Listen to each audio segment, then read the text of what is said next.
Pak Cari, wis ya? Oh, wis. Bismillahirrahmanirrahim. Assalamualaikum warahmatullahi wabarakatuh. Alhamdulillahirabbil alamin wa bihi nasta'inu ala umuri dunya waddin wassalatu wassalamu ala asrofil anbiya'i wal mursalin wa ala alihi wa sahbihi ajmain amma ba'du. Asyhadu an la ilaha illallah wa asyhadu anna muhammadan abduhu wa rasuluh.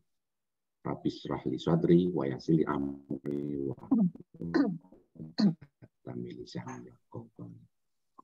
yang terhormat dan yang kami hormati Ustaz Miftah Hilmi LCM Home. Terima kasih Ustaz sudah berkenan untuk bisa hadir di Yom Sabtu pagi pengajian Ngadem Ki Hati. Salam kenal dari kami, dari temannya Pak Haji Sahrul Ustaz. Tutun. Yang berikutnya yang kami hormati Bapak-bapak, Ibu-ibu jamaah Yomiyah Ngadem Ki Hati yang insyaallah pagi hari ini dirahmati Allah. Terima kasih kembali kami ucapkan atas kehadiran panjenengan di Yom Sabtu pagi pada pagi hari ini. Alhamdulillahirabbil alamin, puji syukur kita panjatkan kehadirat Allah Subhanahu wa taala atas segala limpahan rahmat, taufik, hidayah dan inayahnya. Maka pada pagi hari ini kita diberikan kesehatan, kesempatan, keberkahan sehingga bisa jumpa bersilaturahmi di dalam pengajian Yom Sabtu pagi pengajian Ngadem Ki Hati. Sholawat serta salam tak lupa tercurah kepada junjungan kita Nabi Agung Muhammad Sallallahu Alaihi Wasallam beserta seluruh keluarga dan sahabat-sahabatnya yang telah memberikan manfaat dan syafaatnya kepada kita umat manusia sampai di hari akhir nanti. Bapak Ibu yang kami hormati, marilah pengajian pada pagi hari ini kita buka bersama-sama dengan membaca basmalah. Bismillahirrahmanirrahim. Untuk selanjutnya, seperti biasa kita tadarus dulu, yaitu kita akan membaca surat Ali Imran. Surat Ali Imran pasti sudah pada kenal. Ayatnya 159 sampai ke 169. Untuk saya tunggu, dibuka dulu Al-Qur'annya. Dan alhamdulillah hari ini nanti akan dipandu oleh Mbak Sri Mumpuni Raharjanti. Sudah? Ali Imran, surat ketiga ayatnya 159 sampai 169. Sudah? Kalau sudah, monggo Mbak Sri Mumpuni. Assalamualaikum warahmatullahi wabarakatuh. Waalaikumsalam. A'udzu billahi minasyaitonir rajim. Bismillahirrahmanirrahim. Fabima rahmatin minallahi linta lahum walau kunta faddan ghalidul qalbi lam faddu min hawlik fa'fu anhum wastaghfir lahum wasyawirhum fil amr fa'idha azamta fatawakkal 'ala Allah innallaha yuhibbul mutawakkilin yang surkumullahu fala ghaliba lakum wa yakhdulkum faman dalladzi yang surukum min ba'di wa 'alallahi falyatawakkalul mu'minun. Wa ma kana linabiyyin ayyaghul wa man yaklul ya'ti bima ghalla yaumal qiyamah tsumma tuwaffa kullu nafsin mimma kasabat wa hum la yudlamun. Afamanittaba'a ridwanallahi kaman ba'a bil has. Afamanittaba'a ridwanallahi kaman ba'a bisakhatin minallahi wa ma'wahu. Bisakhatin minallahi wa ma'wahu jahannam wa bi'sal masir. Hum darajatun indallah wallahu basirum bima ya'malun. Laqad mannallahu 'alal mu'minina isba'asa fihim rasulam min anfusihim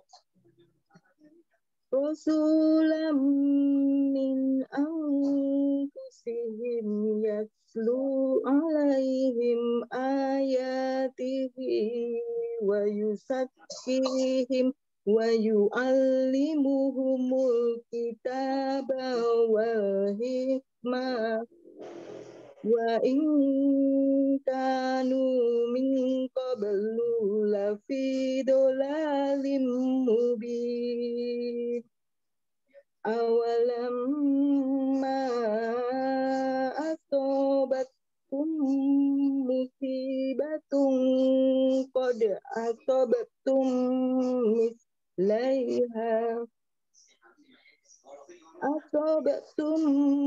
mislaiha qultum anna hada qul huwa min inda anfusikum innallaha ala kulli syai'in qadir.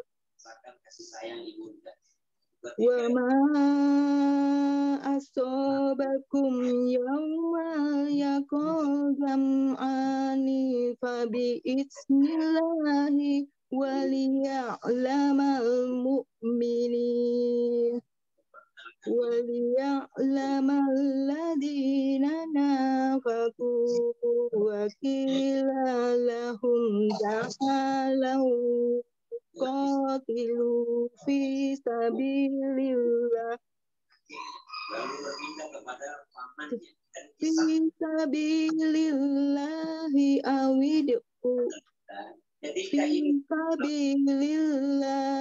awidfa'u qalu law na'lamu qitalan lattaba'nakum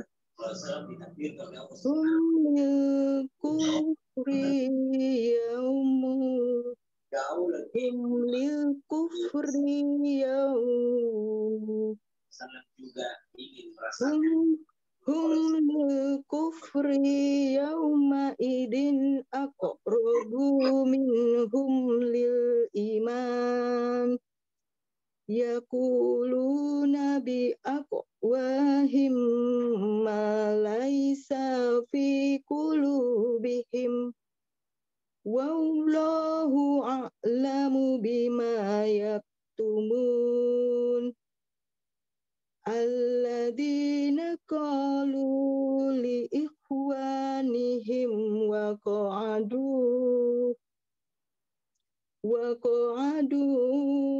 law ata'una ma qutilu qul fad'u an anfusikumul mauta in kuntum shadiqin wala tahsabanna ladina qutilu fi sabilillahi amwata bal ahya'u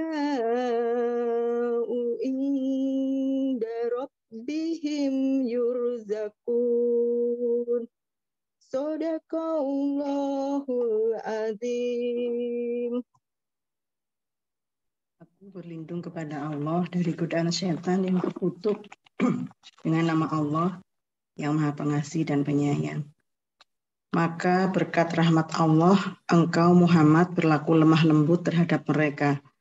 Sekiranya engkau bersikap keras dan berhati kasar, tentulah mereka menjauhkan diri dari sekitarmu. Karena itu maafkanlah mereka dan mohonkanlah ampunan untuk mereka. Dan bermusyawarahlah dengan mereka dalam urusan itu. Kemudian apabila engkau telah membulatkan tekad, maka bertawakallah kepada Allah. Sungguh Allah mencintai orang yang bertawakal. Jika Allah menolong kamu, maka tidak ada yang dapat mengalahkanmu.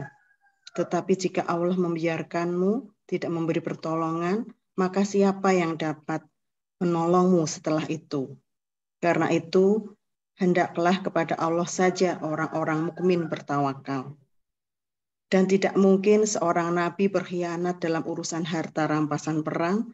Barang siapa berkhianat, niscaya pada hari kiamat dia akan membawa apa yang dihanatkannya itu. Kemudian setiap orang akan diberi balasan yang sempurna sesuai dengan apa yang dilakukannya dan mereka tidak dizalimi. Maka adakah orang yang mengikuti keridhaan Allah sama dengan orang yang kembali membawa kemurkaan dari Allah dan tempatnya di neraka jahanam? Itulah seburuk-buruk tempat kembali. Kedudukan mereka itu bertingkat-tingkat di sisi Allah. Dan Allah Maha melihat apa yang mereka kerjakan. Sungguh Allah telah memberi karunia kepada orang-orang beriman ketika Allah mengutus seorang Rasul Muhammad di tengah-tengah mereka. Dari kalangan mereka sendiri yang membacakan kepada mereka ayat-ayatnya. Dan mencucikan di jiwa mereka dan mengajarkan kepada mereka kitab Al-Quran dan hikmah. Meskipun sebelumnya mereka benar-benar dalam kesesatan yang nyata. Dan mengapa kamu heran ketika ditimpa musibah, padahal kamu telah menimpakan musibah 2 kali kepada musuh-musuhmu pada perang Badar. Kamu berkata, dari mana datangnya kekalahan ini? Katakanlah itu datang dari kesalahanmu sendiri. Sungguh Allah Maha Kuasa atas sesuatu. Dan apa yang menimpa kamu ketika terjadi pertempuran antara 2 pasukan itu adalah dengan izin Allah. Dan agar Allah menguji siapa orang-orang yang benar-benar beriman. Dan untuk menguji orang-orang yang munafik, kepada mereka dikatakan, marilah berperang di jalan Allah atau pertahankanlah dirimu. Mereka berkata, sekiranya kami mengetahui bagaimana cara berperang, tentulah kami mengikuti kamu. Mereka pada hari itu lebih dekat kepada kekafiran daripada keimanan. Mereka mengatakan dengan mulutnya apa yang tidak sesuai dengan isi hatinya, dan Allah lebih mengetahui apa yang mereka sembunyikan. Mereka itu adalah orang-orang yang berkata kepada saudara-saudaranya, dan mereka tidak turut pergi berperang. Sekiranya mereka mengikuti kita, tentulah mereka tidak terbunuh. Katakanlah, cegahlah kematian itu dari dirimu, jika kamu orang yang benar. Dan jangan sekali-sekali kamu mengira bahwa orang-orang yang gugur di jalan Allah itu mati. Sebenarnya mereka itu hidup di sisi Tuhannya mendapat rezeki. Maha benar Allah dengan segala firman-Nya. Mohon maaf. Alhamdulillah, atas suwun Pak Sri Mumpuni dan Mbak Yulita yang sudah memimpin tadarus kita pada pagi hari ini. Untuk selanjutnya, monggo Ustadz Miftah Helmi, waktu kami persilahkan. Matur suwun Ustadz. Assalamualaikum warahmatullahi wabarakatuh. Bismillahirrahmanirrahim. Assalamualaikum warahmatullahi wabarakatuh. Waalaikumsalam. Alhamdulillah. Alhamdulillahilladzi hadana li hadza wa ma kunna linahtadiya laula an hadanallah. Asyhadu an la ilaha illallah wahdahu la syarika lah wa asyhadu anna Muhammadan abduhu wa rasuluh. Allahumma ala Muhammad ala alihi wa ashabihi wa man tabi'ahum bi ihsanin ila yaumil qiyamah amma ba'da. Rabbana zidna ilma wa zidna fahma. Allahumma la sahla ila ma ja'altahu sahla wa tajhasna idza syi'ta sahla. Bapak Ibu semuanya yang dirahmati Allah Subhanahu wa taala, terkhusus Pak Dudi dan Bapak Ibu semuanya, para asatidz, para ulama yang pada pagi hari ini hadir. Alhamdulillah, saya izinkan Allah Subhanahu wa taala melalui Pak Zahrul ya, bisa silaturahmi dengan Bapak Ibu semuanya. Kemarin ditanya mau bahas apa, saya lihat judul pengajiannya kan ngadem di hati nih Bapak Ibu semuanya. Jadi kita bahas masalah tawakal saja. Sebetulnya ini kemarin judul skrip saya dari atas itu kan tempat ujian kami Fakultas Agama Islam itu di lantai 9. Turun di lantai 6 ketemu Pak Zahrul, diminta ngisi pengajian, ditanya nanti judulnya apa. Saya tadi kan uji skripsi Pak tentang hadis tawakal, ya kan? Ya akhirnya ya sudahlah, nanti judulnya tawakal saja. Mohon maaf, suara saya bisa terdengar dengan baik ya Bapak Ibu semuanya ya? Bagus. Ya. Tadi ada notifikasi internetnya itu tidak stabil gitu. Jadi ini hadis tawakalnya sangat bagus sekali. Kebetulan kita membahas ada Tirmidzi, ada 2 di hadis tentang tawakal. Tapi seperti yang tadi disampaikan, dibacakan surat dan ayatnya oleh Ibu Sri dan Ibu siapa tadi J? Kita sudah mendengar surat Ali Imran mulai 159 sampai 168 kalau tidak salah itu. Jadi ketika Al-Qur'an berbicara masalah tawakal di surat itu konteksnya pada waktu itu adalah perang Uhud. Jadi setelah Rasulullah dan para sahabatnya itu hijrah ke Madinah, kan kemudian mereka mendapati suasana situasi hidup yang baru lah. Mereka sangat diterima dibandingkan di Mekah yang mereka dipinggirkan. Di Madinah mereka sangat diterima, bahkan Rasulullah itu langsung diangkat menjadi ketuanya lah. Jadi dan jenengan sajalah yang jadi pemimpinnya di sini. Nah, ada waktu itu orang yang sakit hati, yang sebetulnya ingin menjadi pemimpin di kalangan orang-orang Madinah itu. Yang dikenal dengan namanya Abdullah bin Salul. Nah, itu tokoh orang munafik yang paling masyhur di kalangan di zaman Rasulullah Shallallahu Alaihi Wasallam. Nah, sehingga karena ada orang-orang munafik tadi juga dibicarakan, setiap terjadi sebuah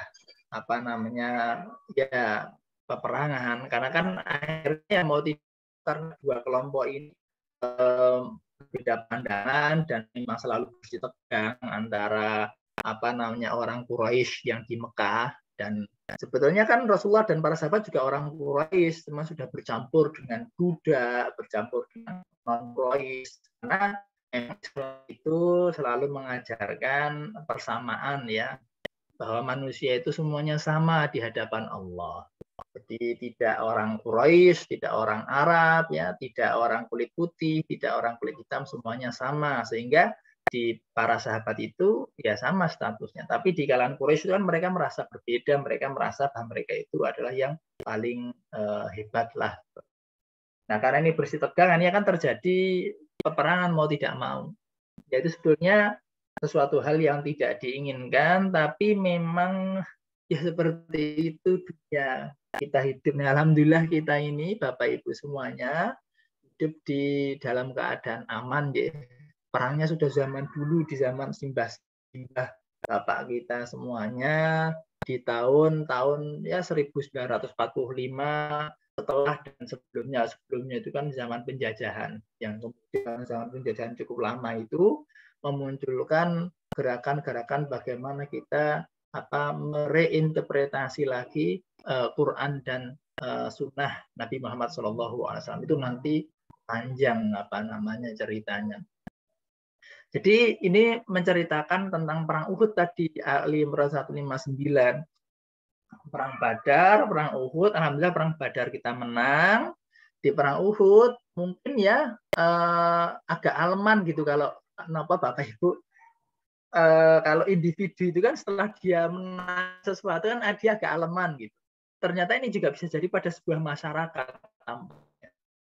Di perang Badar menang, perang Uhud ini karena merasa sudah menang, yang menjaga pasukan pemanahnya di bukit dan menjaga kaum muslimin ini malah ya tidak taat pada Rasul sehingga kemudian turun.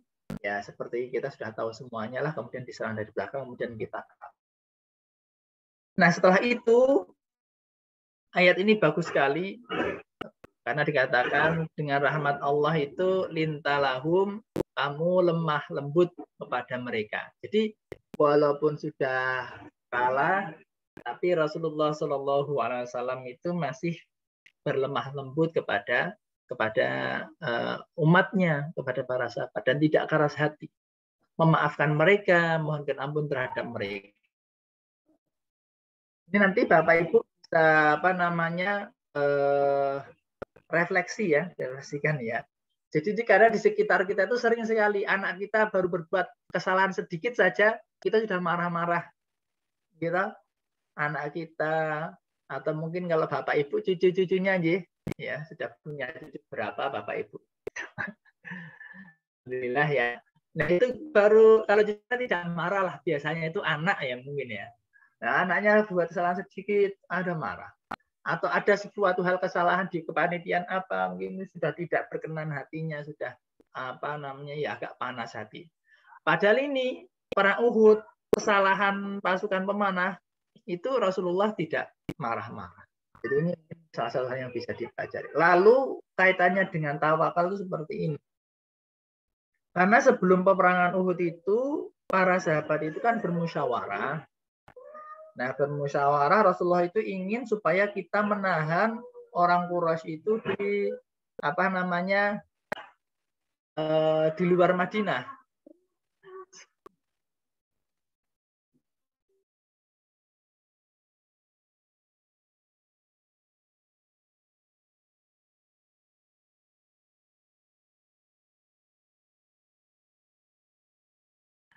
Mohon maaf ini agak rame ya karena saya masih kecil, jadi suka naik mobil-mobilan adiknya dan lain sebagainya itu. Jadi kalau suaranya nanti masuk saya mohon bisa dimaklumi lah gitu. Jadi saya lanjutkan ya. Nah tadi ketika Rasulullah sudah bermusyawarah, kemudian keputusannya Rasulullah kan inginnya perangnya di luar Madinah, mempertahankan di Madinah. Tapi orang-orang Ansor itu inginnya kita di luar Madinah saja. Hanya setelah bermusyawarah yang diambil adalah pendapat dari orang-orang Ansor. Setelah itu ketika siap-siap mau berangkat, orang-orang Ansor datang kepada Nabi. Wahai Rasulullah, seandainya engkau memang ingin kita mempertahankan diri di Madinah, kita di sini saja. Rasulullah kemudian menyampaikan, kalau saya sudah pakai baju perang, ya kita tetap berangkat. Nah itulah makna fa'idha zamta fatawakal Allah. Apabila engkau berazam, berbuat hati, artinya tadi sudah bermusyawarah, membuahkan sebuah keputusan mufakat, fatawakal Allah. Kita bertawakal kepada Allah. Berangkat. Gitu. Jangan kemudian dirubah sesuai dengan keinginan pribadinya. Nah, seperti itu. Jadi, itu mungkin nanti bisa kemudian menjadi gambaran kita ketika bermusyawarah di masjid, ya, bermusyawarah nah, itu nanti mungkin ini bisa menjadi salah satu pertimbangan. Nah, seandainya nanti memang ada sebuah hal yang memang harus dirubah keputusannya, mungkin bisa dimusyawarahkan lagi lah. Sehingga kalau dalam organisasi itu, ya keputusan musyawarah hanya bisa dirubah dalam musyawarah lagi. Ini sebetulnya bagus. Itu menerapkan ayat ini. Nah, ini yang terkait dengan ayat Ali Imran tadi ya, Ali 159 J. Lalu kita masuk di hadisnya, karena ini hadisnya yang menurut saya yang menarik, ini ada dua nanti. Jadi Rasulullah Shallallahu Alaihi Wasallam itu pernah bersabda tentang masalah tawakal ini. Lau annakum kuntum tawakkaluna 'ala Allah haqqa tawakkulih la ruziqtum kama yurzaqut thair taghdu khimasa wa taruhu bitana. Seandainya kamu sekalian, ini Rasulullah bersabda kepada kita semuanya, Bapak Ibu, seandainya kamu sekalian itu sungguh tawakkaluna itu artinya menyandarkan, mendelegasikan Allah kepada Allah, hak tawakkul dengan sebenar-benar tawakal. Nanti kita bahas sedikit. La ruziktum, sungguh akan diberi rizki kalian itu kama yurzaqut thair, sebagaimana burung itu diberikan rizki. Taghdu khimasa, yang dia itu berangkat itu dalam keadaan lapar, wataruhu fitona, dan pulang dalam keadaan kenyang.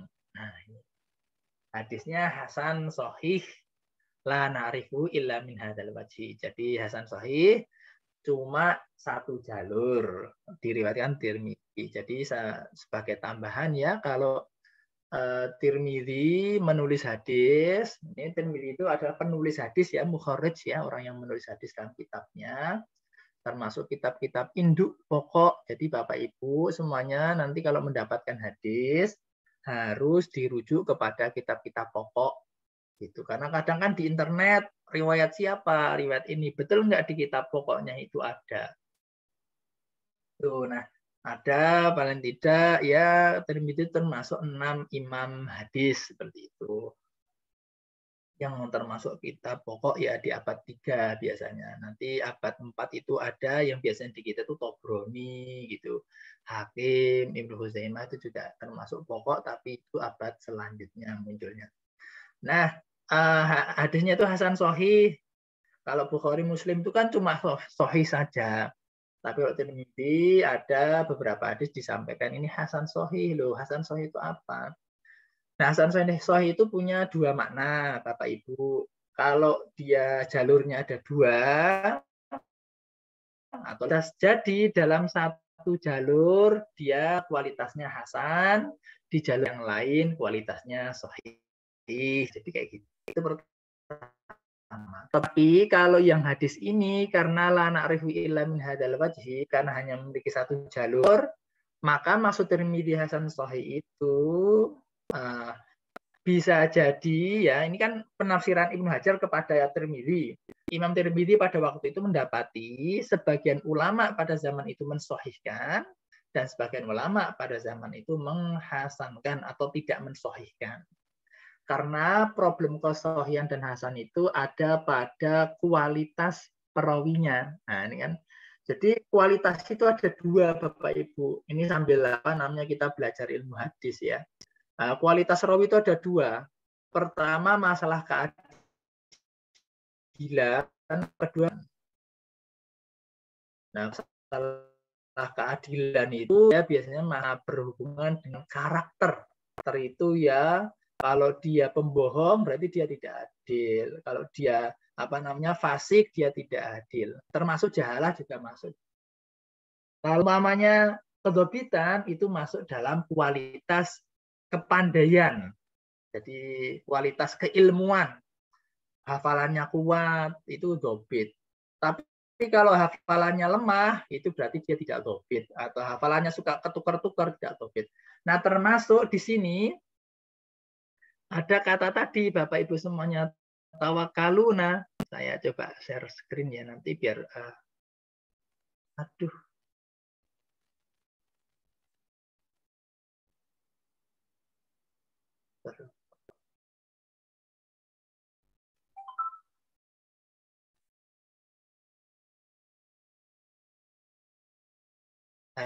Halo, terdengar ya?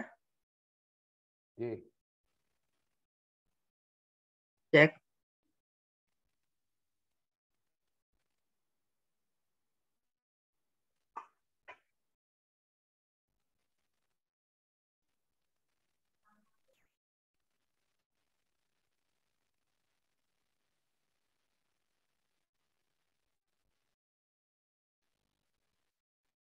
Hilang Ustaz suaranya.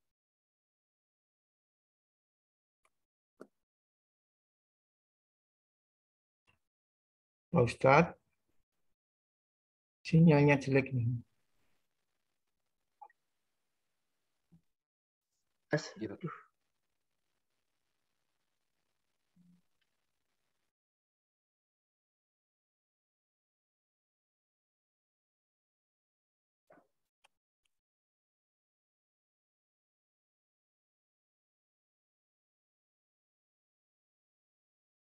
Halo.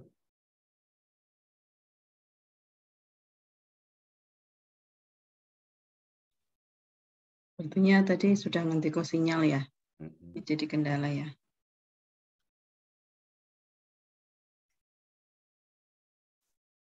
Halo, Assalamualaikum.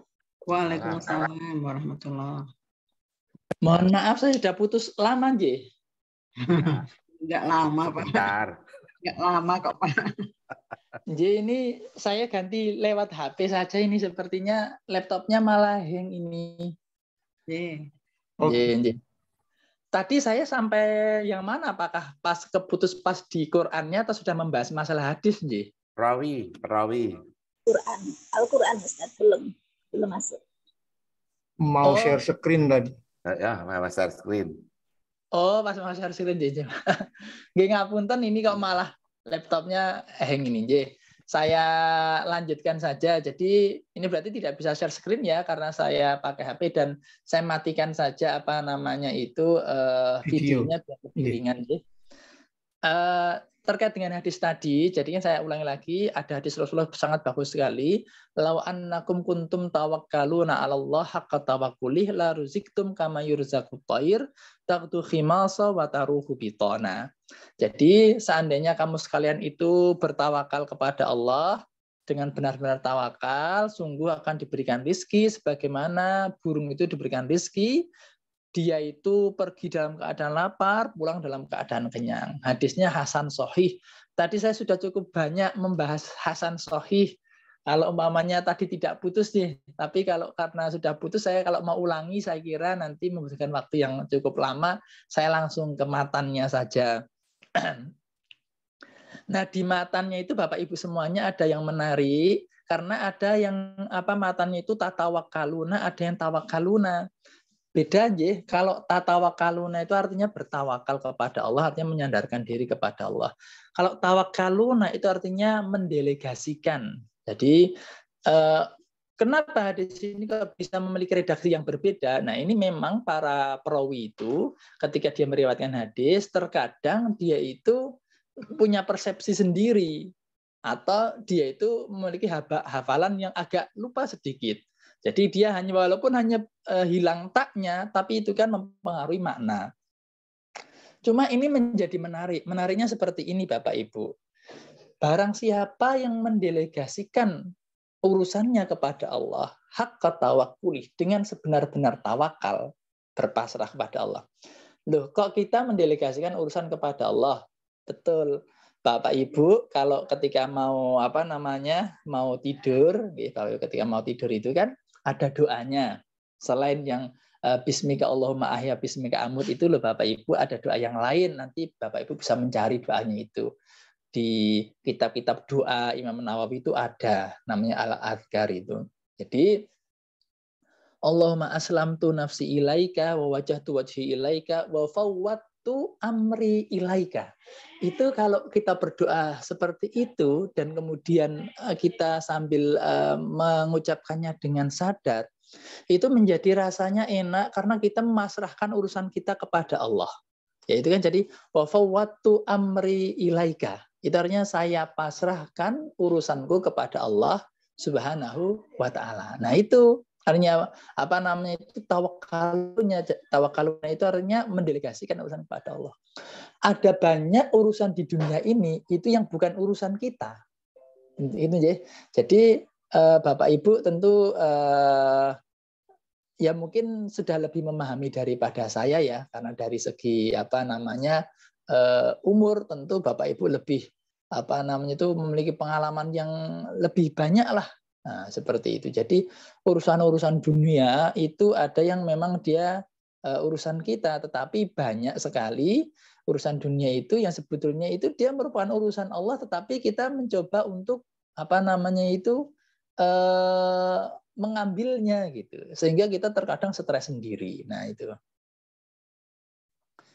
Sebentar saya yang oke. Seperti itu ya. Makanya tawakkaluna itu mendelegasikan urusan kepada Allah. Seperti ketika kita mau tidur tadi, wa fawwadtu amri ilaika. Banyak urusan di dunia ini itu kita tidak bisa mengatasi. Tetapi terkadang ya sering didiamkan malah selesai. Nah, itu jadi tapi tetap ya bahwa Allah itu la yughayyiru ma biqaumin hatta yughayyiru ma bi anfusihim. Tetap kita juga punya punya hal yang memang menjadi domain kita. Ya, kita harus bisa membedakan mana yang domain kita, mana yang domain Allah. Nah, itu ya tawakkalun ya, mendelegasikan kepada Allah. Kalau tatawakkalun bertawakal artinya pasrah kepada Allah Subhanahu wa taala. Nah, kemudian kayak gini. Kepasrahan kita ini ternyata diberikan permisalan oleh Rasulullah Shallallahu Alaihi Wasallam dengan seekor burung.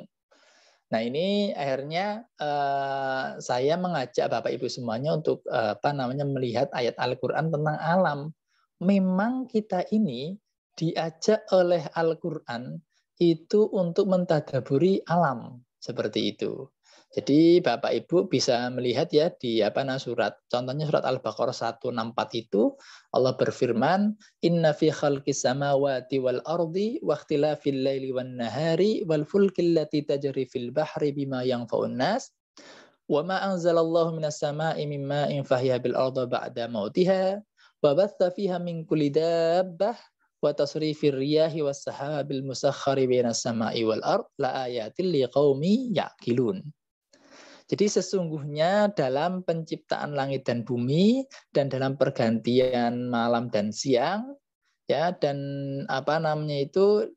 fulkil lati tajri fil bahri dalam kapal ya yang dia itu berjalan di atas laut yang dimanfaatkan oleh manusia dan apa-apa yang Allah turunkan dari langit dari air yang kemudian dengan air tersebut tanah itu menjadi hidup setelah matinya.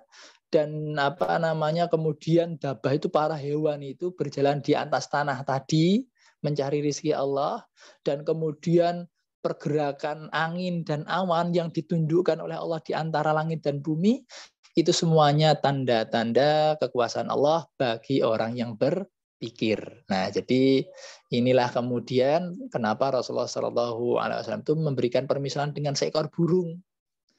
Ternyata kita itu disuruh belajar sama burung, Bapak Ibu semuanya. Tuh, kita diminta untuk belajar sama burung. Burung itu taghdu khimasa wa taruhu bitona. Pergi lapar, pulang kenyang. Dan kemarin mahasiswanya itu katanya itu dia membaca penelitian tentang tingkat stresnya burung. Ternyata dalam bekerja itu burung tidak pernah stres, Bapak Ibu. Karena memang burung itu bekerja itu dia tidak hanya fokus pada hasil, tetapi bagaimana dia itu juga fokus pada prosesnya. Jadi prosesnya itu kan ada dua, ada prosesnya itu burung itu walaupun dia hidup di mana saja, dia itu pasti kalau pagi pergi, kalau sudah mau petang dia pulang, gitu terus. Memang itu sudah menjadi ritme kehidupan dia. Dia pergi cari makan, pulang. Pergi cari makan, pulang. Tentu dalam setiap harinya dia akan mendapatkan makanan yang berbeda jumlahnya. Nah, ketika seseorang itu fokus pada proses dan meyakini bahwa proses itu juga sebetulnya adalah sesuatu hal yang penting, ganjaran dari Allah. Jadi ada teori itu kan tentang neuroscience, mungkin nanti kalau ada Bapak Ibu yang lebih tahu bisa menjelaskan lebih lebih banyak, Jih. Mohon maaf, apakah suara saya masih terdengar, Jih? Saya takut suara saya hilang. Masih, Ustaz. Oh, Jih, alhamdulillah. Hanya di HP ini kok tidak ada tanda kalau suara diterima atau tidak gitu. Baik, saya lanjutkan. Jadi ada video itu namanya Dr. Andrew siapa gitu. Dia itu berbicara tentang masalah dopamin. Jadi orang itu kenapa menjadi semangat itu karena apa namanya itu tubuhnya itu melepaskan dopamin. Katanya seperti itu. Saya tidak begitu paham lah. Tetapi ininya dopamin itu nanti itu akan dikeluarkan ketika seseorang itu merasa mendapatkan reward gitu. Jadi kan dia sudah melakukan proses, mendapatkan hasil. Wah, dia senang sekali. Dia mikir bahwa hasil itu adalah rewardnya dia. Hasil itu adalah balasan.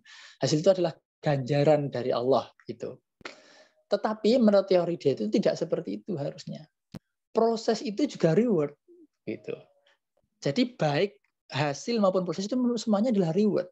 Sehingga ketika kita merasa selalu mendapatkan reward, dopamin itu akan selalu dilepaskan dalam jumlah yang teratur.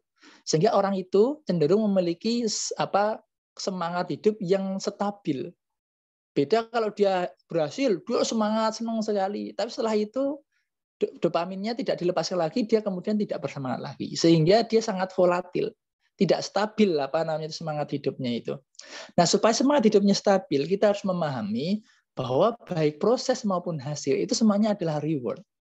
Dalam bahasa Al-Qur'annya, baik proses maupun hasil semuanya adalah nikmat dari Allah Subhanahu wa taala, adalah ganjaran dari Allah Subhanahu wa taala.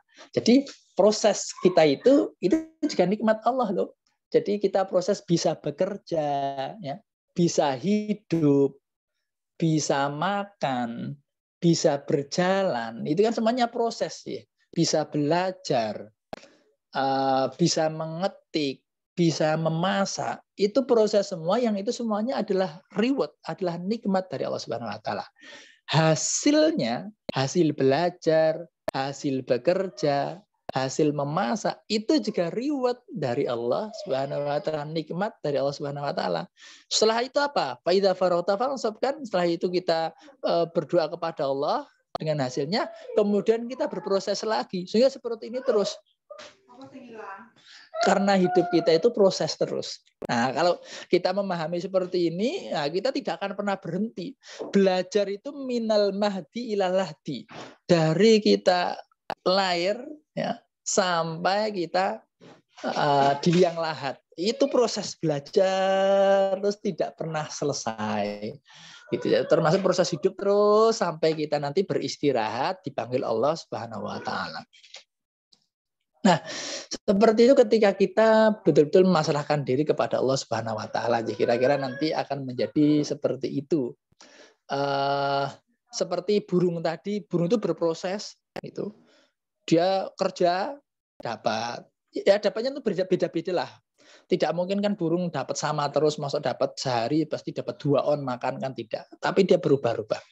Tapi burung itu menikmati proses, sehingga dalam penelitian itu burung itu tidak pernah stres.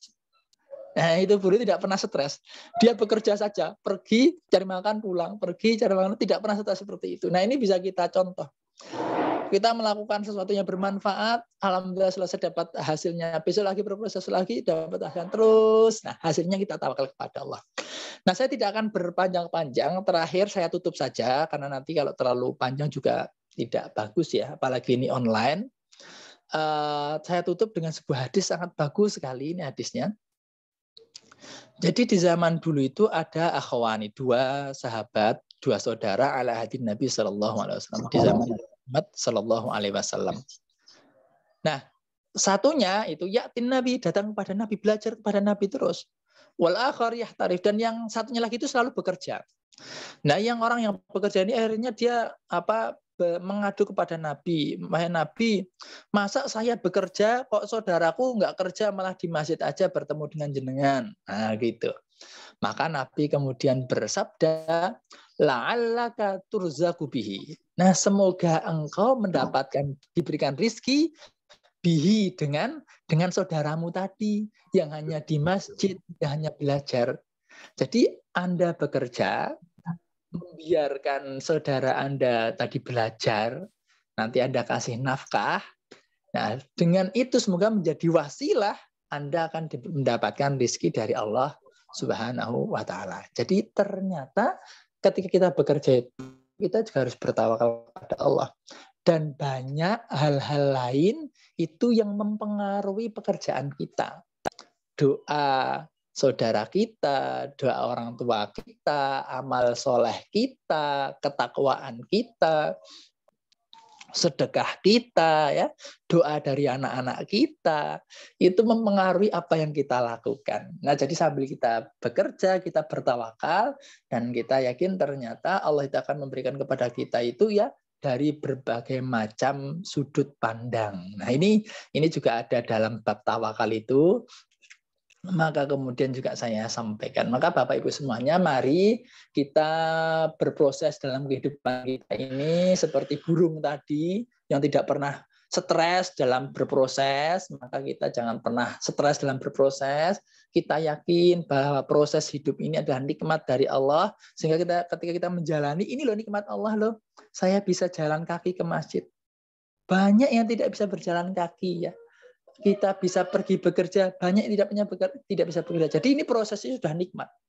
Nah, ketika kita menikmati proses ini, wah, kita nikmati prosesnya, kita sudah merasa bahwa proses itu adalah reward, itu dopamin tadi akan dilepaskan, itu terus-menerus sedikit demi sedikit dan konsisten, sehingga kita itu menjadi orang yang emosinya stabil, selalu bersemangat terus gitu. Nah, gitu. Jadi ini dilihat dari sainsnya bisa bagus, dilihat dari segi agamanya juga bagus, dan tentu juga dari hati kita juga enak seperti itu. Saya kira seperti itu yang saya sampaikan pada pagi hari ini. Semoga bisa memberikan manfaat kepada kami dan Bapak Ibu semuanya.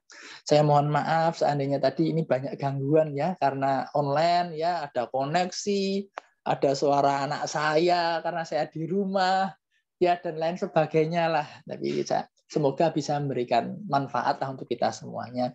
Saya mohon maaf seandainya ada kekurangan atau kesalahan dalam tutur kata saya. Saya mohon maaf karena manusia tidak pernah sempurna ya. Saya tutup. Assalamualaikum warahmatullahi wabarakatuh. Waalaikumsalam warahmatullahi wabarakatuh. Alhamdulillah, jazakallah khairan katsir. Terima kasih Ustaz Miftah atas tausiahnya. Seperti biasa ya Ustaz, habis ini kita ada sesi tanya jawab ya. Dan alhamdulillah di pagi hari ini saya akan ditemani oleh Bu Dr. Julita Nur Cahyati dari UNDIK. Monggo, Mbak Julita, waktu kami persilakan. Assalamualaikum. Waalaikumsalam warahmatullahi wabarakatuh. Terima kasih Mas Yudi atas kesempatannya. Assalamualaikum warahmatullahi wabarakatuh. Waalaikumsalam. Bapak Ibu, monggo jika ada yang ingin ditanyakan kepada Pak Ustadz Miftah, silakan. Bisa tunjuk jari atau menuliskan di forum chat, disilahkan.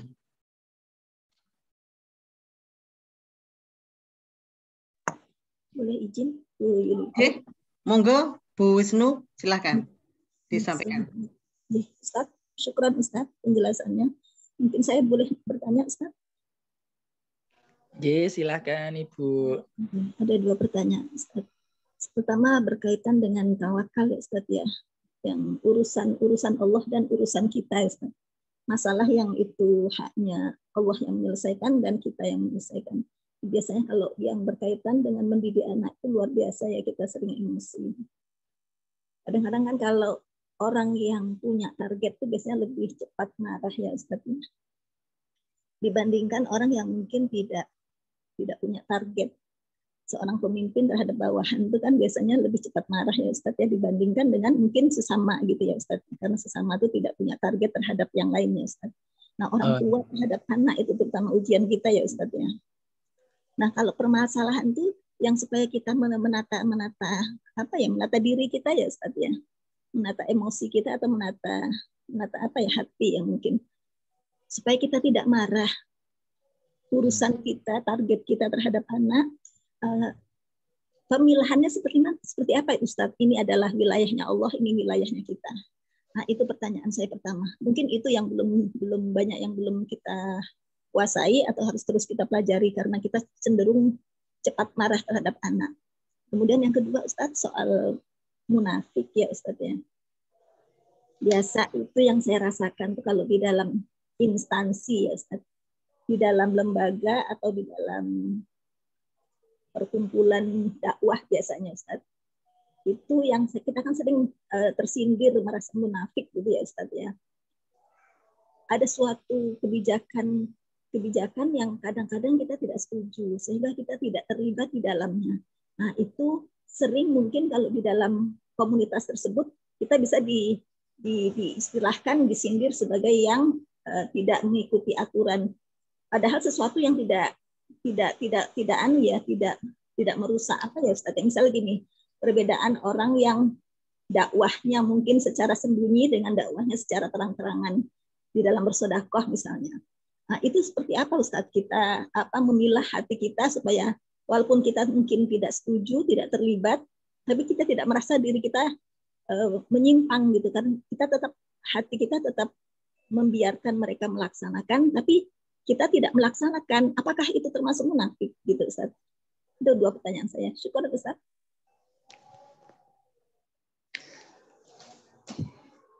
Baik Ibu atas pertanyaannya.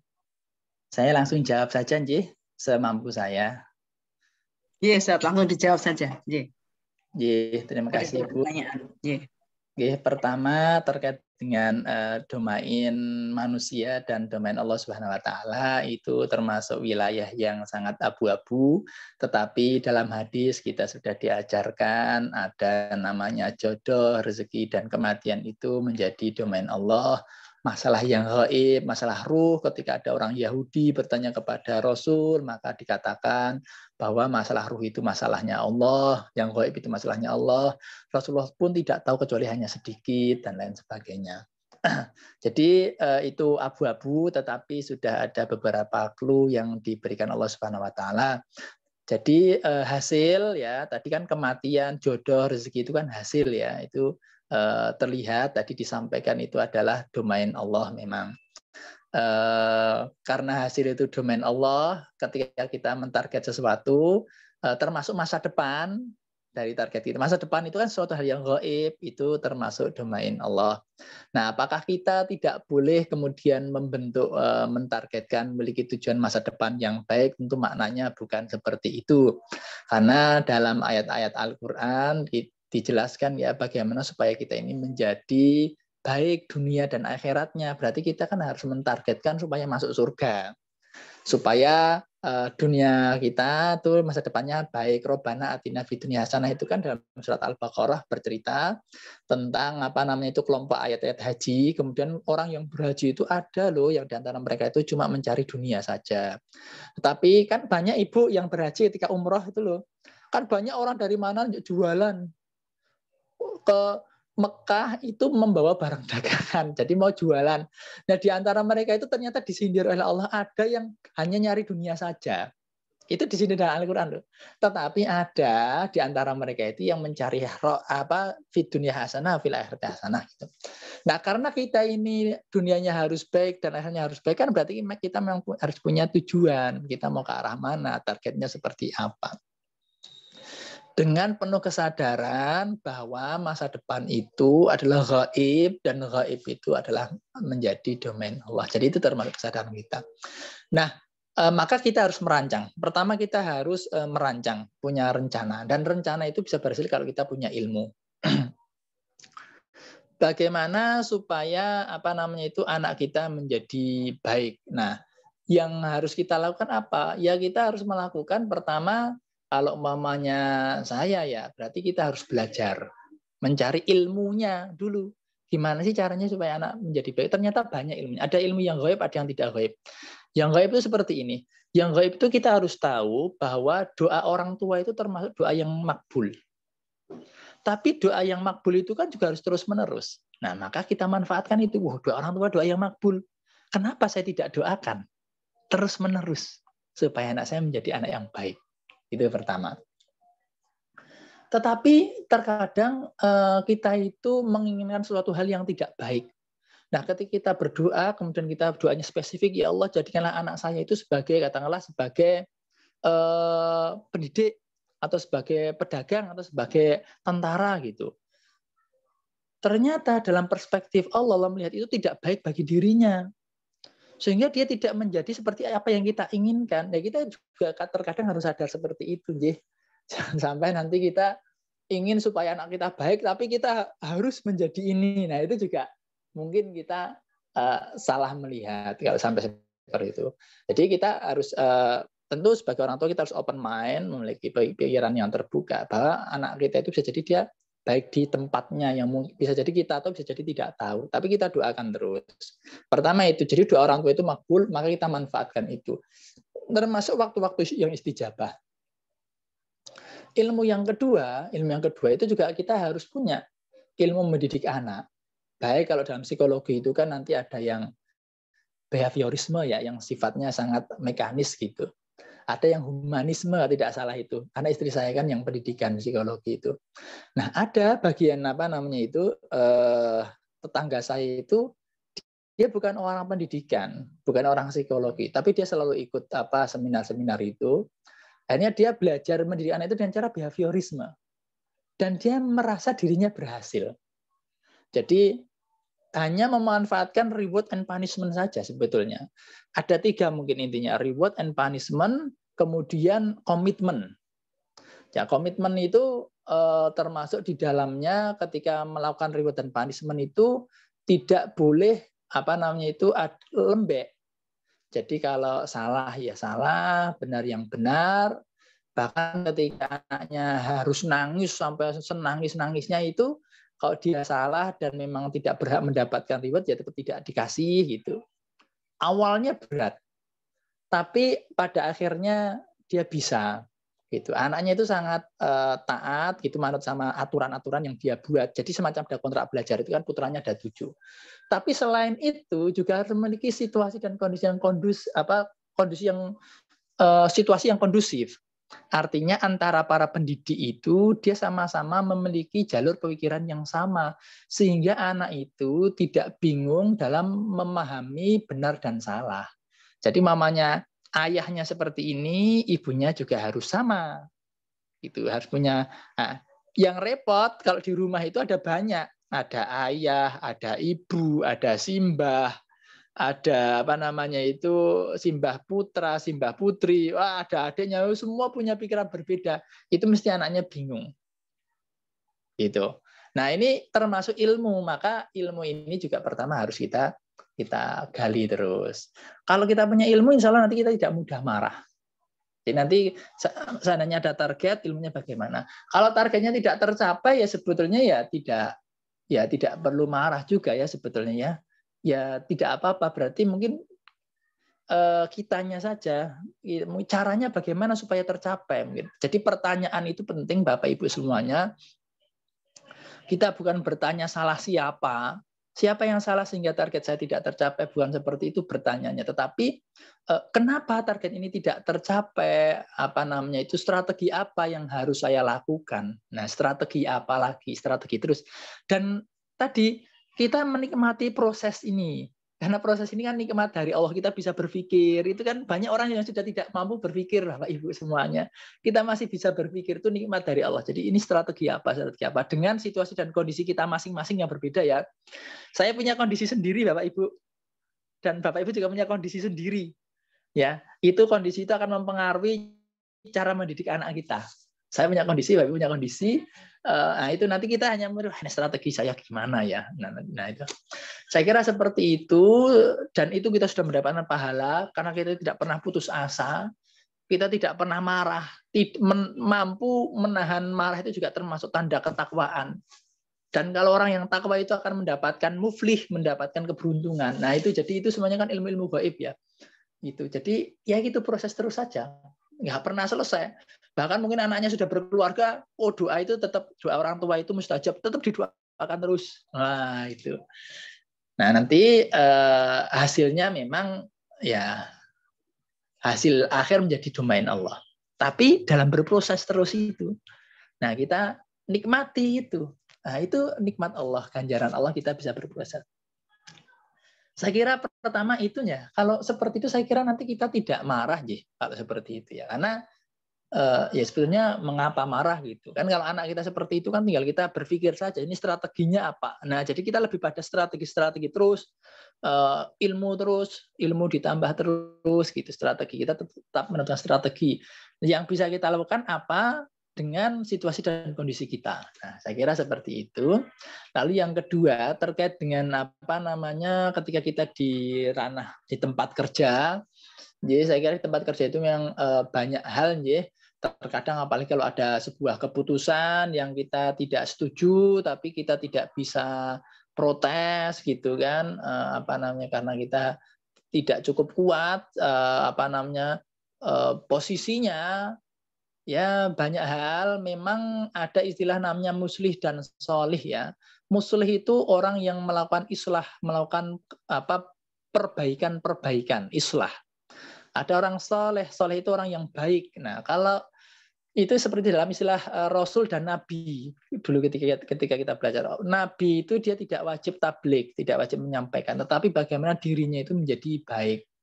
Tapi kalau Rasul itu dia wajib tabligh, harus menyampaikan kebaikan. Nah, kalau kita sebagai apa namanya umatnya itu ada muslih, ada soleh. Muslih itu dia selalu berperan aktif dalam memperbaiki kondisi yang ada di sekitarnya. Kalau orang soleh, dia lebih kepada dirinya itu menjadi orang yang baik. Semuanya itu akan memberi peran, Bapak Ibu semuanya. Jangan dikira orang soleh itu tidak memberi peran apa-apa. Nah, kita pernah mendengar, saya yakin Bapak Ibu juga pernah mendengar cerita, ada orang soleh, miskin, tukang becak. Dia hanya dia punya amal kalau tiap hari Jumat dia bersedekah dengan cara naik becak tidak bayar. Cuma itu saja, itu kan orang soleh. Nah, ketika ada orang pebisnis gitu, orang kaya, dia stres ya karena kebanyakan urusan dunia itu, naik becaknya, mau dibayar kok dia nggak mau. Kenapa? Karena saya mau sedekah. Sedekah saya bisanya seperti itu. Itu orang soleh. Berpengaruh tidak? Berpengaruh Bapak Ibu semuanya. Jadi Bapak yang kaya tadi tersentuh hatinya sehingga dia berbuat baik dengan cara menghajikan tukang becak tadi. Kalau tidak salah ini masuk di koran ini. Ini gara-gara orang soleh yang dia tidak ngapa-ngapain. Nah, jadi Bapak Ibu semuanya kan ini sebetulnya melihat situasi dan kondisi kita, kemampuan kita. Di tempat kerja itu posisi kita seperti apa. Nah, kita bisa menentukan diri kita dalam posisi untuk menjadi soleh atau muslih gitu. Dan tidak perlu kemudian memaksakan diri di luar kemampuan kita. Tetapi seandainya kita mampu, kita memiliki nalar yang kuat sehingga kita bisa cukup punya strategi bagaimana supaya kondisi kerja saya baik. Nah, kemudian kita punya posisi yang memang mendukung, punya kemampuan yang mendukung, kemampuan membangun jaringan yang kuat. Nah, itu silakan kita bisa berbuat muslih. Tapi kalau kita dengan kondisi kita yang cukup terbatas, kita menjadi saleh, itu sudah memberikan peran yang signifikan, menjadi contoh bagi yang lain sehingga menjadi saleh. Saya kira seperti itu, Ibu. Jadi kita bisa fokus pada diri kita untuk menjadi saleh atau muslih itu saja. Seandainya nanti kalau kita tidak setuju dan memang akhirnya kita betul-betul tidak nyaman, ada suatu hal yang memang ini diharamkan, tapi saya tidak bisa ngapa-ngapain. Ya, kita bersiap diri. Berarti kita mendapatkan gaji, kita harus berhemat sehemat mungkin kita simpan. Persiapan keluar. Nah, gitu. Tidak apa-apa, kita gajinya itu kan hak kita. Nah, kemudian kita keluar, ketika kita keluar, kita sudah siap. Keluar dengan baik. Jadi kan kita juga tidak boleh jadi fakir. Kan fakir itu dekat dengan kekufuran. Nah, jadi ketika keluar pun kita strategi. Silakan, ini sudah tidak nyaman. Tidak bisa diperbaiki. Dan kita harus keluar. Wah, hemat. Simpan. Nah, persiapan keluar. Kemudian. Tapi kalau seandainya hanya tidak terlalu bermasalah saja, kita menjadi soleh itu sudah menjadi contoh bagi yang lain. Bapak Ibu semuanya, saya kira seperti itu. Ternyata tidak terasa cukup lama. Semoga bisa menambah wawasan keislaman kita lah. Itu saja. Matur nuwun Bapak Ibu. Ustadz ini berkenan sampai pukul berapa atau ada acara yang lain? Masih bisa nambah pertanyaan enggak ini maksudnya gitu? Oh, nggih, monggo. Saya tidak ada Oh, acara. Tadi nanti acaranya ngoreksi, Bu. Ngoreksi UAS. Koreksi. Nggih, nggih. Monggo, yang lain bisa tunjuk tangan atau menuliskan di forum chat jika masih ada. Mas Dudi mau bertanya? Ya, saya Ustaz. Nah, pertanyaannya, tawakal yang seperti apa ya Ustaz? Misalnya ketika ambil contoh begini, oke, saya di proyek jadi kepala mandor. Ketika saya melihat tukang yang baru datang, apa ya jalannya, nganterin barang itu kan kadang kesel banget ngeduk-duk ke waktu segala macam. Nah, ketika saya mikir, saya ini tak balik ya, sing dadi sing aku, nek saya yang jadi seperti dia yang saya kerja kerasnya sampai seperti itu kita tawakalnya seperti apa aja Ustaz? Gitu saja Ustaz, matur nuwun. Nasibnya dibalik gitu loh. Nggih. Terima kasih Bapak Dudi. Saya coba menjawab semampu saya, nggih. Jadi karakter apapun dalam Islam, tawakal, sabar, tabah itu harus kita pahami karena itu semacam sifat-sifat yang pasif ya, tapi ya sebetulnya tidak pasif saja karena tadi dikatakan tawakal itu seperti burung yang berproses mencari makan, tapi dia kemudian menikmati proses itu, hasilnya nanti kan domain Allah. Tawakal, sabar, tabah itu bukan berarti membiarkan kesalahan ya. Jadi tidak bisa kebaikan itu menjadi baik kalau kemudian ternyata dalam kebaikan itu malah menciptakan suatu hal yang tidak baik. Jadi ketika kita bertawakal pada Allah dalam bekerja, kita menjadi seorang pemimpin, kemudian kita memimpin bawahan yang banyak, dan ternyata bawahan kita itu tidak baik atau membuat sebuah kesalahan, ya kita jangan dengan alasan sabar, dengan dengan istilah tawakal, kemudian kita melihat nggak apa-apalah dia memang kemampuannya seperti itu. Ya itu saya kira saya melihat itu termasuk membiarkan kesalahan. Jadi memang Islam itu suatu hal yang seimbang ya. Jadi sabar itu bukan membiarkan kesalahan, bukan itu. Yang salah itu tetap harus diingatkan. Nah, tetapi yang diingatkan tadi ternyata tidak langsung paham. Nah, itu baru sabar. Kita yang bawahan kita yang berbuat kesalahan itu kita training. Tapi kita training terus ya ketika kita sudah melakukan berbagai strategi untuk meningkatkan SDM kita, nah hasilnya kita tawakal. Tapi berterus kita proses terus ya, tawakalnya itu bukan berarti berhenti, tapi tawakal kemudian berproses lagi. Jadi takduhima sawataruh hitona itu setiap hari burung itu berangkat pulang, besok lagi seperti itu berangkat pulang, besok lagi itu berangkat pulang. Jadi ini karyawan kita, ini kita harus investasi SDM. Kita training belum bisa, pikir lagi training lagi belum bisa. Kalau SDM kita itu dia punya niat yang baik, saya yakin dia akan menyeraplah sedikit.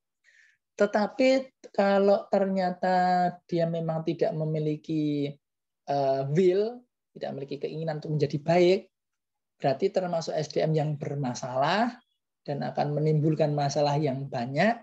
Ya terkadang memang kita harus membuat ketegasan seperti itu. Ya, nah, ketegasan itu supaya apa? Supaya keburukan itu tidak menularkan keburukan kepada yang lain seperti itu. Nah, jadi nanti ini saya kira bisa kita renungi, dikontemplasi saja. Ketika kita sabar, ketika kita tawakal, tabah itu jangan sampai itu memunculkan kesalahan-kesalahan. Seperti biasanya penguasa. Yang paling susah itu penguasa. Penguasa kok zalim. Kita sebagai masyarakat harus gimana? Sabar saja, itu sama saja membiarkan kezaliman. Tapi seandainya tadi ya memang itu sudah menjadi kemampuan sebagai bakal, tadi kan posisi atasan dia. Tapi kalau dengan posisi bawahan itu memang sudah menjadi kemampuan dia. Dia hanya bisa soleh, ya sudahlah. Tetapi tetap sebetulnya banyak strategi yang harus dilakukan, yang bisa dilakukan oleh seorang masyarakat ketika penguasaan zalim. Ketika penguasaan zalim, dia bisa berusaha untuk pergi dari wilayah itu. Makanya seperti itu. Makanya dia tidak mampu untuk menasihati ya. Tentu perginya dengan baik. Atau dia harus tidak menjadi orang yang berada di paling bawah. Dia bekerja keras supaya dia bisa memiliki posisi yang baik, sehingga dia bisa banyak berbuat lebih, kebanyakan lebih baik. Seperti itu. Jadi semampunya, memang kita ini berbuat islah, itu kan semampu kita. Tapi kalau orang banyak, Bapak Ibu, kan jadi hanya seperti lidi. Saya hanya bisa seperti ini. Bapak Ibu seperti ini. Bapak Ibu seperti ini. Tapi orang yang banyak ini semua komitmen berbuat islah sedikit. Tapi karena orangnya banyak, jadi nanti akan menjadi suatu hal yang besar. Kebaikannya itu. Nah, saya kan seperti itu. Dan yang mengikat kita semua itu kan hablum minallah ya. Jadi kan wa'tasimu bihablillahi jami'a. Jadi walaupun saya mungkin tidak tahu Bapak Ibu berbuat baik apa, saya tidak tahu Bapak Ibu yang di sebelah sana berbuat baik apa. Tetapi ketika kita semuanya komitmen berbuat baik yang sedikit tadi semampu kita, itu menjadi kebaikan yang banyak di masyarakat kita. Saya yakin itu Bapak Ibu semuanya. Yang penting itu memang kan konsep dalam Islam itu tidak pernah menyerah. Tidak pernah putus asa, selalu berusaha, berproses terus. Nah, saya kira seperti itu. Jadi tawakal, sabar bukan berarti membiarkan kesalahan, ya. Jadi itu kita harus proses. Kalau ada yang salah, kita proses supaya tidak salah. Gitu. Tentu prosesnya dengan proses yang baik sehingga tidak munculkan kesalahan yang baru. Nah, saya terakhir ada hadis yang kemudian menjadi kaidah fikih yang sangat bagus. La dharara wa la dhirar. Tidak ada bahaya dan tidak ada membahayakan. Artinya ketika kita tidak ada darurat dan tidak ada yang menjadikan suatu itu menjadi darurat. Kalau saya artikan darurat jadi tidak pas ya. Tidak ada suatu hal yang bahaya dan tidak ada yang membahayakan. Maksudnya ketika ada suatu hal yang doror, suatu hal yang buruk, itu harus dihilangkan. Tapi jangan sampai ketika kita menghilangkan yang buruk itu malah memunculkan keburukan yang lain. Nah, ini jadi termasuk cara kita berbuat kebaikan itu. Jadi jangan membiarkan kesalahan, harus diperbaiki, tetapi jangan sampai ketika kita perbaiki itu justru menimbulkan ketidakbaikan. Tapi ketika kita perbaiki, memunculkan kebaikan yang baru, walaupun sedikit demi sedikit, karena amal yang baik itu yang sedikit tetapi konsisten. Nah, wallahu alam. Saya kira seperti itu, Bapak. Atas suara Ustaz. Sepertinya sudah banyak penjelasan yang disampaikan oleh Ustadz Miftah. Apakah masih ada Ibu Bapak yang ingin bertanya?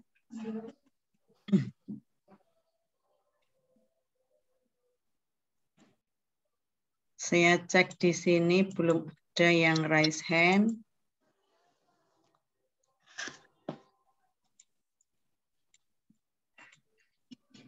Sambil menunggu, mungkin saya izin bertanya ya Ustadz, dari saya ini. Anjir, monggo Ibu. Ustadz tadi kan menyatakan bahwa terkait dengan pertanyaan dari Ibu Wisnu tadi, apalagi ketika kita mendidik anak itu, kalau punya target anak kita harus soleh misalnya. Ya siapa sih yang tidak ada orang tua yang tidak ingin anaknya soleh. Sehingga harus rajin, sholat tepat waktu misalnya. Dan anak-anak kita susah. Dengan aktivitas kampusnya, dengan aktivitas sekolah, PR-nya, tugas dari sekolahnya itu kadang-kadang membuat mereka susah untuk on time. Meskipun kita sudah berusaha juga memberikan contoh misalnya, sehingga kita punya target dan target kita meleset ya, tidak bisa. Dan kita marah karena ya itu tadi target. Saya ingin bertanya Ustaz, sejauh mana kita itu memaksimalkan ikhtiar? Sehingga itu bisa dikatakan sebagai tawakal. Itu saja Ustaz. Atau nun. Terima kasih Ibu Yulita. Kalau sepemahaman saya, sejauh mana kita memaksimalkan tawakal ya sejauh mungkin deh. Apapun kita lakukan itu ya sejauh mungkin Ibu. Jadi usaha kita ya semaksimal mungkin. Ketika kita mendidik anak, ini mungkin juga harus dipahami oleh Bapak Ibu semuanya termasuk saya ya. Itu kan ada ilmunya. Jadi ilmunya. Nah, terkadang kita ini umat Islam itu tidak terbuka Bapak Ibu. Hanya menganggap yang dianggap ilmu itu yang dari pengajian saja. Ilmu mendidik anak itu hanya di pengajian saja. Jadi kalau di pengajian dapat ilmu mendidik anak gitu. Cuma itu saja. Sehingga kita tidak mau membuka diri ada ilmu-ilmu yang lain gitu di luar sana itu. Yang itu juga ilmu Allah untuk mendidik anak. Nah, ketika kita tidak mau open mind, tidak mau membuka diri, mempelajari ilmu-ilmu yang lain itu, bisa jadi kita gagal dalam mendidik karena kita semacam ada mungkin mental block gitu ya. Kita sudah diblok bahwa selain di pengajian itu tidak betul. Nah, akhirnya ini salah. Dan mungkin karena ada dikotomi antara ilmu Islam dan ilmu Barat. Padahal semua ilmu itu kan milik Allah. Allah. Ya, itu ya. Nah, ini yang mungkin di di masyarakat kita itu. Sehingga kalau ada anak, ini anaknya kok ngelidik sekali. Hanya yowis dibacakin Al-Fatihah terus gitu. Ya betul, kita berwasilah dengan Al-Fatihah betul. Tetapi kan ada selain itu gitu loh. Ada selain itu, yang itu juga harus kita usahakan. Jadi mencari ilmu silahkan semaksimal mungkin gitu. Jadi usaha itu ya sejauh semaksimal mungkin, tidak pernah berhenti. Jadi prosesnya tadi terus-menerus kita jalani terus sampai kita istirahat, dipanggil Allah Subhanahu wa taala dalam keadaan husnul khotimah semuanya insya Allah. Amin. Terima kasih Ustadz. Singkat, jelas. Insya Allah menjadi tambahan wawasan juga bagi kami semua. Bagaimana Mas Dudi? Sudah cukup waktunya? Cukup, boleh. Cukup ya. Terima kasih atas kesempatan yang diberikan kepada saya. Sebelum saya kembalikan kepada Mas Dudi, ada sedikit yang saya catat di sini bahwa ada aktivitas yang kita lakukan selama ini di dunia ini tuh ada yang menjadi wilayahnya Allah dan ada yang harus kita kerjakan. Artinya dilihat atau harus kita kerjakan dari diri sendiri. Dan untuk mencapai derajat tawakal, artinya berserah diri atau mendelegasikan semua urusan kepada Allah itu adalah sesudah kita berikhtiar. Dan ikhtiar itu seperti yang Ustadz sampaikan tadi adalah ya semaksimal mungkin sampai batas waktu yang sudah ditentukan oleh Allah. Karena tawakal itu tidak hanya mencapai target, tetapi juga selama menjalani proses yang dilakukan. Dan itu semua adalah menjadi tugas kita sehingga kita dapat menjalani hidup ini dengan sebaik-baiknya. Mohon maaf jika ada kekurangan. Wassalamualaikum warahmatullahi wabarakatuh. Saya kembalikan pada Waalaikumsalam warahmatullahi wabarakatuh. Alhamdulillah, jazakallah khairan katsir. Terima kasih Mbak Julita atas tugasnya pada pagi hari ini. Sepertinya bagus. Insya Allah akan dilanjut dengan yang lain. Sebelum diakhiri Ustadz, seperti biasa, nanti sebelum ditutup dengan doa, kita ambil foto dulu ya Ustadz. Iya, siap. Gak apa-apa, dihidupkan sebentar. Nah, Pak Care. Iya, monggo.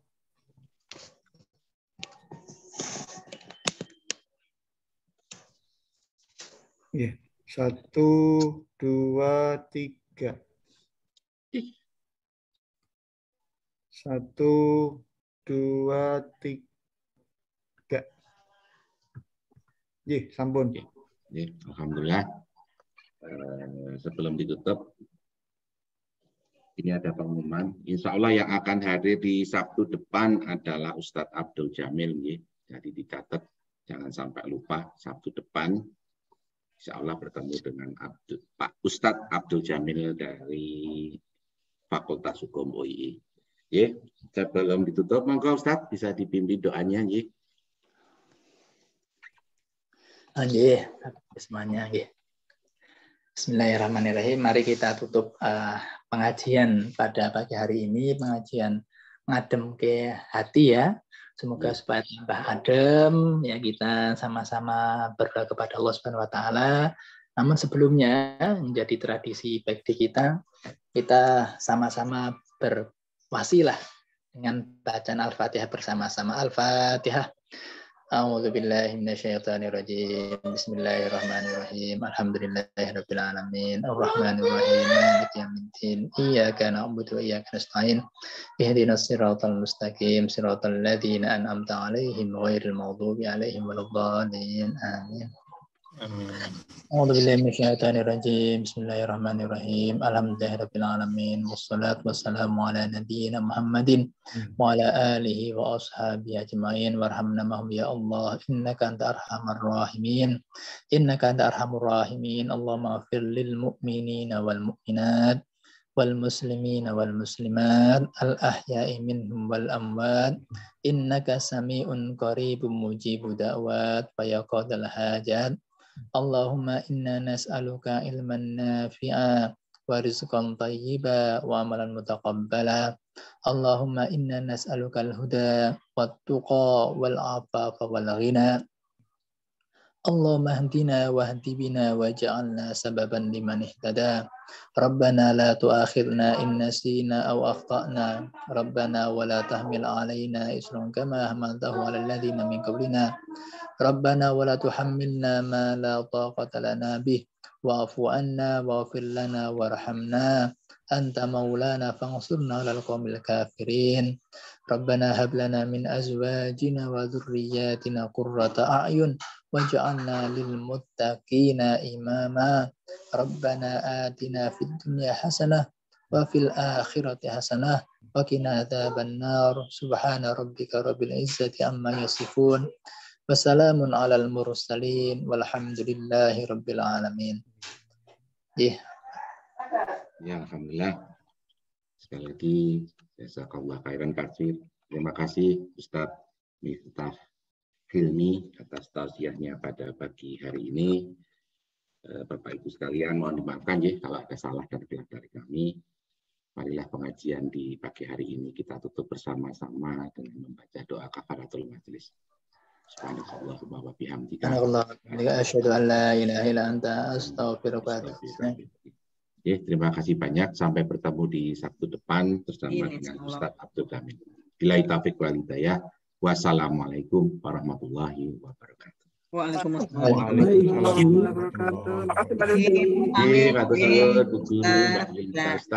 Pak Catur, Mbak Ratna, Assalamualaikum. Assalamualaikum, Om Jan. Waalaikumsalam.